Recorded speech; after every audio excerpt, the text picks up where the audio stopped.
Dance, yes, no, next.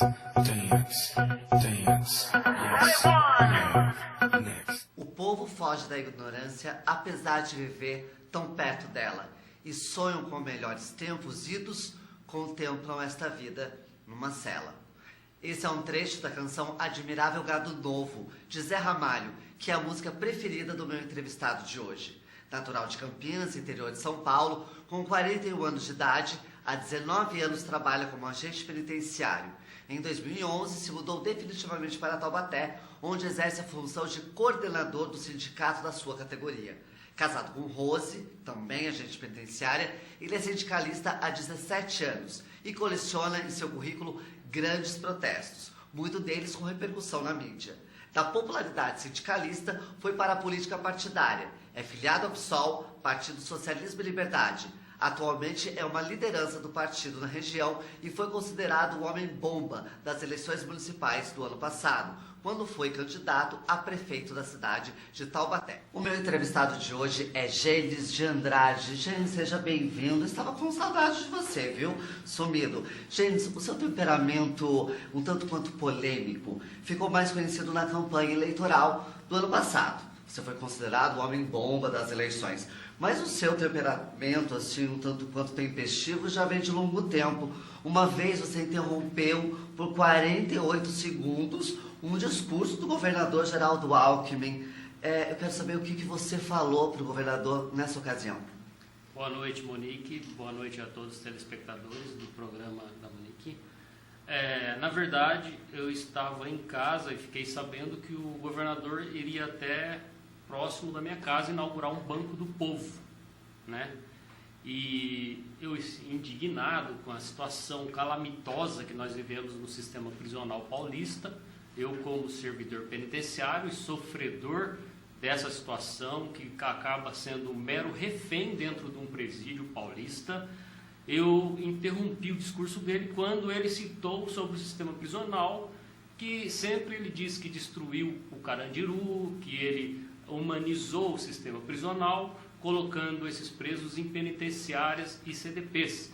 E isso, como eu vivo isso lá dentro, eu vejo que é uma grande mentira, porque o sistema prisional, ele está uma calamidade. Você veja, um presídio que é para 768 presos, como é o exemplo aqui do CDP de Taubaté, ele está com 2.000 presos. Já temos presídios para 768 presos com 2.600 presos. Ele destruiu o Carandiru e foi como se escondesse a sujeira debaixo do tapete.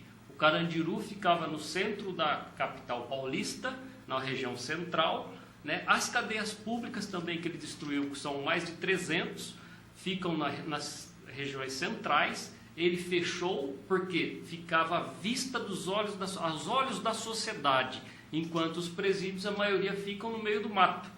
Então fico indignado quando escuto isso, que está bom o sistema prisional, que está humanizando. Nós vimos aí aqui no Taubaté mesmo, a juíza tirou uma foto de uma cela com 32 presos, que tem 30 metros quadrados.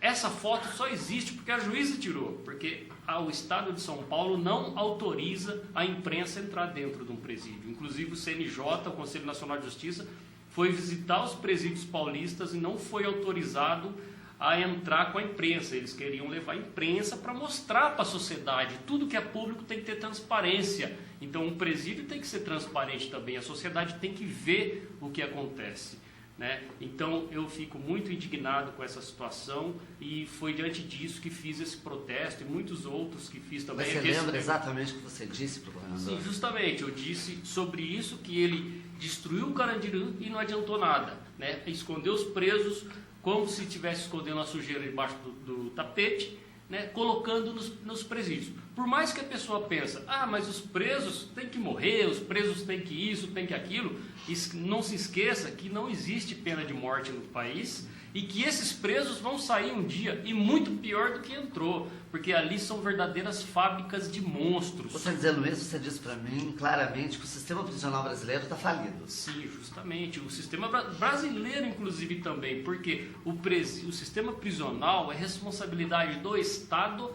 e do governo federal, do governo estadual e do governo federal. E no governo estadual está superlotado todos os presídios, com o triplo da capacidade e 1/3 dos funcionários que deveria ter lá no fundo do presídio mesmo, no meio dos raios. Só que o governo federal, ele tem apenas 4 presídios no país, com 200 presos cada um. Então é apenas para marketing. É muito melhor o presídio, o salário é o dobro do agente penitenciário estadual, mas é apenas para fazer marketing, para dizer que o sistema federal é humanizado. Só que a responsabilidade é dele também. Você é agente penitenciário há 19 anos. Como que é viver no limite do perigo? Eu já passei por situações muito difíceis, né? Até por estar vivendo como agente penitenciário e ao mesmo tempo dando a cara a tapa, né? Sempre me expondo, sempre, inclusive aqui na campanha para prefeito na cidade de Taubaté, onde eu fiz sempre claramente dizendo que sou agente penitenciário, até por isso eu passo algumas situações difíceis às vezes na rua por isso.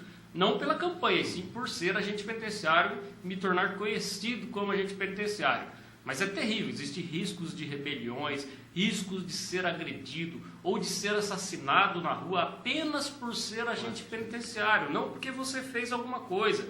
Às vezes a agressão acaba sentindo você que está na linha de frente lá, já que o preso, muitas vezes ele já está debilitado psicologicamente. Você imagina você ficar presa 2, 3 anos, 5 anos, 7 anos. Então aquilo ele já está no limite dele, até pior do que eu. E aí numa situação qualquer que ele esteja descontrolado, a raiva vai ser descontada no agente penitenciário. Mas já passou alguma coisa assim que você Sim, eu teve sustos assim, cenas assim que choca mesmo, inclusive de uma vez chegar no presídio para trabalhar e ter acabado de arrancar 2 cabeças de 2 presos, próprios presos, e você chega e vê a cabeça de um lado e o corpo do outro, né? Então não precisa nem ser com você e nem ser com o agente penitenciário. O simples fato de você ver uma cena dessa é chocante, é uma cena que aterroriza. E o agente penitenciário, como você está dizendo, passa por situações muito complicadas. A gente imagina que o psicológico seja muito afetado. O Estado faz como? Como que o contraponto do Estado? Tem um psicólogo, tem terapia ou se vire? Muitas vezes tem marketing, né, de alguma coisa que faz por fazer, né, mas que não dá resultado, faz um atendimento aqui para alguém que está envolvido com alcoolismo devido às funções, mas não tem um alcance, não tem interesse muito grande, é muito precário, né? Mas precisaria sim de que tivesse psicólogos, bastante psicólogos mesmo, psiquiatra, para se dar um atendimento mesmo para essa categoria. Você imagina 19 anos dentro de um sistema prisional, isso deixa a mente da pessoa mesmo transtornada. Se um policial que trabalha nas ruas chega em casa e é complicado, tem aquela série de problemas, isso a gente acompanha sempre na mídia, imagino que um agente deva ser bem pior. Há 6 anos você é coordenador do Sindicato dos Agentes Penitenciários. Eu quero saber de você quais são as principais reivindicações da categoria. A categoria tem muitas reivindicações, né? Eu era coordenador do sistema do Sindicato Funcionário do Sistema Prisional até 2 semanas atrás. Teve uma eleição, eu discordando totalmente com os rumos que se toma até o próprio sindicato, né? Não representando a categoria da forma que deveria representar. Nós formamos um grupo, lançamos uma chapa de oposição e concorremos com essa chapa que é a diretoria que está há 10 anos no sindicato. Fomos impugnados indevidamente por dizer que alguns membros da nossa chapa foram diretores substituto algum dia em um presídio. Como o estatuto diz que não pode ser diretor, eles se apegaram nisso, mas entramos com uma ação judicial, vamos rever judicialmente. Mas nós temos reivindicações como melhorias de trabalho, reivindicações, aumento salarial. Veja que o Piauí, agora, semana passada, entrou em greve por aumento salarial e ganha praticamente o que nós ganhamos. Aqui a situação é muito pior, o custo de vida é muito caro, que se morar em Teresina, eu tenho quase certeza disso, né? E lá se entrou, e aqui fica nessa inércia, nesse comodismo dos sindicatos que não reivindicam, não cobram, não mobilizam uma greve, né? Mas a reivindicação também lutamos para a criação da PEC 308, que é da Polícia Penal, que é uma PEC, um projeto de emenda constitucional, número 308, que já faz 5, 6 anos que estamos lutando, porque nós somos policiais por sentenciado, né? Só que de fato nós somos policiais, acabamos não sendo reconhecidos como policiais, temos dificuldades até de um porte de arma, que nós temos que reivindicar um porte de arma, cada um tem que correr atrás do seu porte de arma, numa Polícia Federal, enquanto a categoria dos agentes penitenciários, pelo risco que corre, ele já deveria ter um porte de arma automático, que é para se defender a própria vida. Gênesis, você editou um blog que tem cerca de 8 mil acessos diários. Isso é um campeão de acessos na internet. Eu quero saber quais são os assuntos mais acessados ali no blog. Os assuntos mais acessados são os protestos que fiz até, inclusive essa contra o governador, os protestos, as mobilizações que fiz com a categoria, com alguns companheiros, informações básicas sobre publicações lá de editais de concurso do sistema prisional, né? Então é tudo que é pertinente ao sistema prisional paulista, né? Todas as verdades que coloco nesse blog, que muitas vezes são maquiadas pelo próprio governo, e até mesmo os sindicatos não querem mostrar essa verdade por algum motivo escuso.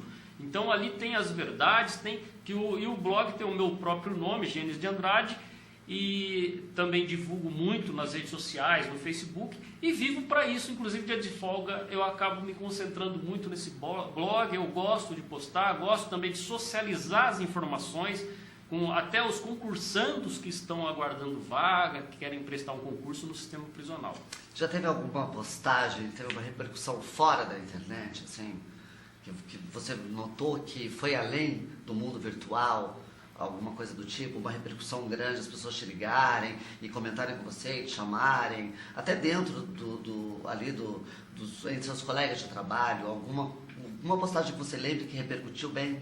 Teve um protesto agora que eu fiz no Rio de Janeiro, em janeiro, né, contra um sociólogo que disse que todos os agentes penitenciários, na verdade ele foi dar uma palestra nos Estados Unidos, ele festejando que a presidente Dilma vetou o porte de arma, que é o PL 87, seria o porte de arma automático para os servidores penitenciários. E ele voltou comemorando e foi dar uma entrevista à CBN, à rádio CBN. E nessa entrevista ele disse que os agentes, que ele estava feliz com esse veto, porque os agentes penitenciários são extremamente corruptos e estão mais a serviço do narcotráfico do que cumprirem o seu próprio papel.